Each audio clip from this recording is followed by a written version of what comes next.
ఇద్దరు ఎవరు వచ్చినా రానివ్వండి. నేను ఎప్పుడైతే భగవంతుడు చెప్తే ఎందుకు చెప్పిందంటే ఆయన కన్ను తెలుసు గణేశ్వరుడు వస్తాడు, వీళ్ళకి సాపేరు ఇస్తాడు అని అన్ని చెప్తాడు. భగవంతుడైనా ఆయన తెలియదు తెలిసి వీళ్ళని బాధపడి ఉంచి ఆయన లోపలికి ఆ వచ్చినప్పుడు ఎట్లయితే రాజు మాధవాలు ఈ భగవంతుడి మాటలు విని ఈ ఈయన పనిలో లోపలికి ఇట్టుకుంటూ వచ్చేసి విన్నాడు. విని తల్లకప్పుడు ఈ బాలకాలంలో ఏంటంటే అరే దుర్మార్గారా మీరు భగవంతుడు లోపల ఉండగా ఏడని చెప్పి ఏడని అబద్ధవాడు మరి అబద్ధం ఆడితే నేను శాపనిస్తాను శాపన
ఈ యొక్క నామం ఏమనుకుంటుంది?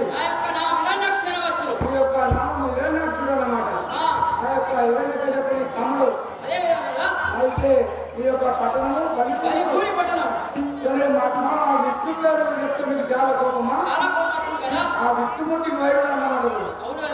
సరే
అయితే